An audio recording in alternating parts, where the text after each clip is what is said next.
लोग मेहनत नहीं करना चाहते और बोलते दूसरे से कि 2 रोटी का सवाल है, क्या करना है? तो 2 रोटी तुमको सवाल है, 200 रोटी को किसको सवाल है?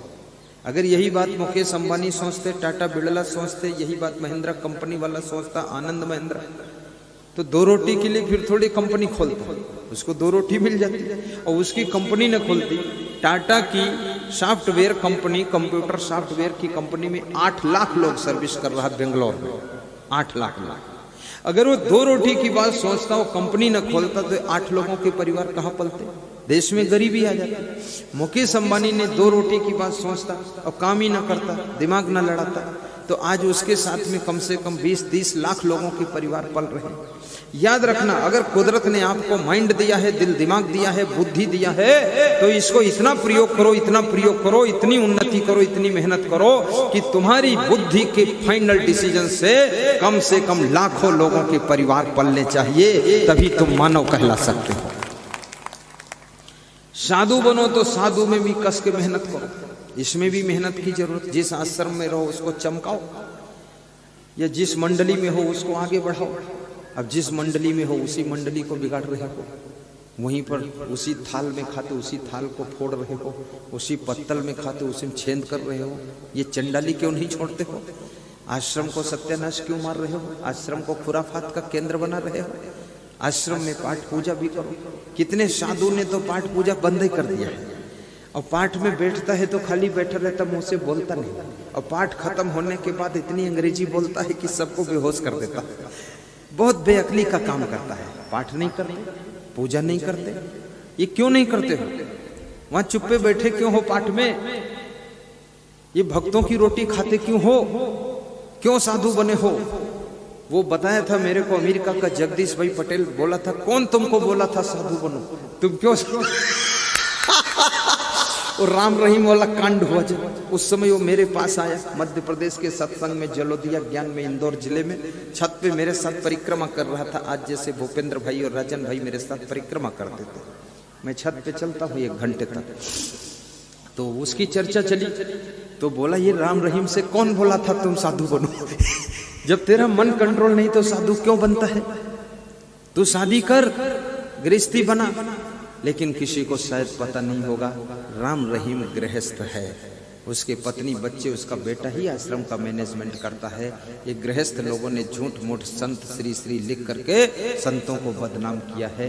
ये रामपाल जो था ये भी गृहस्थ है, ये भी, इसके पत्नी बच्चे सब वहीं आश्रम में रहकर डीलिंग करते। भगत भी अंधा है, विवेक नहीं है। देखना भी चाहिए, पता भी लगाना चाहिए, खोज करना चाहिए कि जिसको गुरु बनाने जा रहे हो ये है कौन? ये सड़ा गला माल क्यों खरीद रहे हो?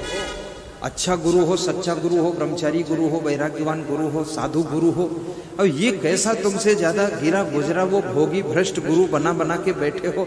जहां भीड़ देखते हो वहीं कहते हो ये गुरु बहुत बड़ा होगा। भीड़ से कोई बड़ा होता है? भीड़ तो नेताओं में ज्यादा होती, तो क्या उसको गुरु बना लोगे?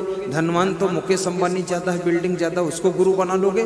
धन को गुरु बनाना कि भीड़ को गुरु बनाना है?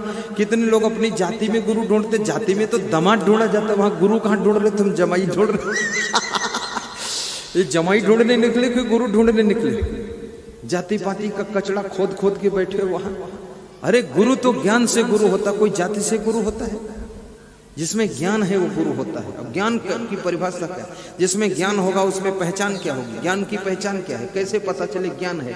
ज्ञान की बात तो सभी करते हैं, बहुत ज्ञान की बात करते हैं, जिसको देखो वही ज्ञान की बात कर रहा है। कोई सड़क पर खड़ा ज्ञान की बात कर रहा, कोई आंगन में खड़ा ज्ञान की बात कर रहा, कोई छत पे ज्ञान की बात कर रहा, कोई मंच पे ज्ञान की बात कर रहा। तो ज्ञान तो सबके पास है, लेकिन ये ज्ञान ज्ञान नहीं है। तो ज्ञान नहीं, ज्ञान ज्ञान केवल अज्ञान है, ये ज्ञान नहीं है। ज्ञान क्या है?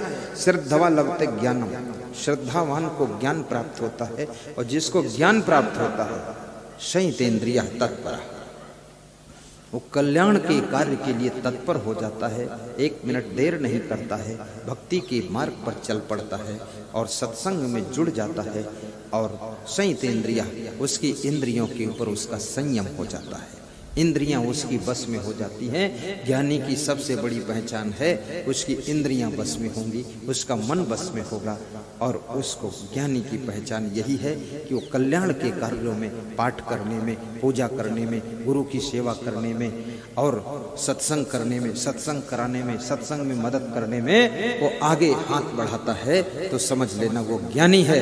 और केवल गप्पा मारता है, इधर उधर की बात, रामायण की चौपाई सुनाता है, अवाल खंड का काम करता है, तो वो कहेगा ज्ञानी है। श्रद्धवा लभते ज्ञानम तत्परः संयतेन्द्रियः ज्ञानम लब्ध्वा परम शांति मचरेण अधिगच्छति। तो जिसको ज्ञान प्राप्त हो जाता है वो हमेशा प्रसन्न रहता है, शांत रहता है, उलझता नहीं है, खुश रहता है, सुखी रहता है। ज्ञान ही सुख दे सकता है। नास्त ज्ञानात् परम सुखम। ज्ञान के अलावा कोई सुख देने वाला नहीं है। ना दुनिया में धनवान सुखी है, ना पदवान सुखी है, ना कोई बुद्धिमान सुखी है।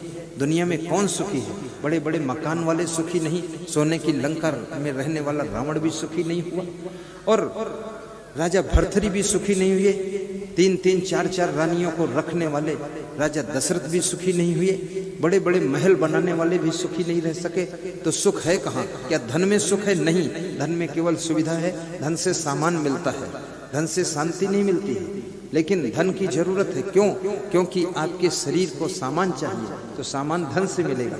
इसलिए धन भी कमाना चाहिए, धनवान भी बनो, नहीं तो शरीर के लेवल में ही उलझ जाओगे। लेकिन शांति के लिए आपको ज्ञान चाहिए, और ज्ञान उसी को होता है जिसको होता है तो उसकी इंद्रियां बस में रहती हैं, वो चंचलता नहीं करता है, मन को काबू रखता है। और याद रखना, जिसने मन को काबू कर लिया तो वहाँ एक घटना घटित हो जाती है। वो कौन सी घटना है अभी बता देता हूँ। कि महिलाएं जो किचन में भोजन बनाती हैं तो ये महिलाएं दाल पकाती हैं। जब ये कुकर में दाल पकाती है, 7-8 मिनट में, 10 मिनट में सीटी बज जाती है, दाल पक जाती है। दाल वही है, पानी वही है, चूल्हा वही है, महिला वही है, और सब वही है, गैस चूल्हा वही है। लेकिन जब भगोना में दाल पकाती हैं या पतीली में दाल पकाती हैं तो उसमें 1 घंटा में दाल पकती है। इसका कारण क्या है? रीजन क्या है? वजह क्या है? छोटी सी बात, सिंपल सी बात है। कुकर में स्टीम कंट्रोल है, इसलिए दाल 10 मिनट में पक जाती है। भगोना में स्टीम बाहर निकल रही है, उड़ रही है, इसलिए दाल 1 घंटे में पकती है।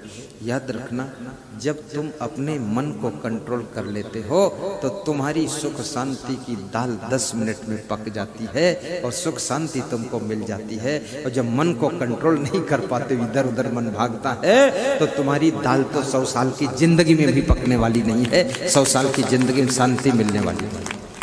कितने लोगों को मैंने देखा, कहते हैं घर में भी शांति नहीं मिली, बद्रीनाथ गए वहाँ शांति नहीं मिली, केदारनाथ गए वहाँ भी शांति नहीं मिली, और बोले आश्रम में गए वहाँ शांति नहीं मिली, साधुओं के सत्संग में गए वहाँ भी शांति नहीं मिली। अरे इस चोट्टा को शांति कहाँ मिलेगी? कहीं नहीं मिलने वाली है। क्यों? क्योंकि प्रसाद बढ़ता है तो डबल ले लेता है, अपने पुराने चप्पल छोड़ के दूसरे नए चप्पल पहन कर चला जाता है। ऐसे चोट्टों को कहीं शांति मिलती है? दूसरे के चादर में नाक पोंछ देता है, अपनी चादर संभाल के रख लेता है, पुरानी चादर उधर छोड़ देता है, नई चादर चुरा के रख लेता है। ये चुट्टा को शांति मिलेगी? शांति तेरे दुष्कर्मों से नहीं मिल रही, तेरे गलत स्वभाव से नहीं मिल रही, तेरे दुष्चरित्र से नहीं मिल रही, तो शांति ढूंढ कर रहा। शांति किसी स्थान में होती है? बद्रीनाथ, केदारनाथ, जम्बूनाथ, पारकनाथ, बैजनाथ, कहीं भी चले जाओ, साईं बाबा के यहाँ चले जाओ, वहाँ क्या शांति रखी है? कहीं शांति नहीं रखी है। खूब भीड़ लगाओ साईं बाबा के यहाँ, जय हो साईं बाबा कहो, कोई और नया बाबा पैदा हो जाए उसका नाम जपो। खूब बाबा की कमी। हिंदुस्तान तो बाबा की कंपनी है, यहाँ इतने बाबा पैदा होते हैं, नए नए मॉडल के बाबा, मक्का मदीना और काबा, जो देखो वो बाबा, पूरा बना हुआ है ढाबा। ये कैसा है बाबा? तो सारे बाबा के चक्कर में फंसो जा करके तुम, वहाँ शांति कहाँ मिलने वाली है?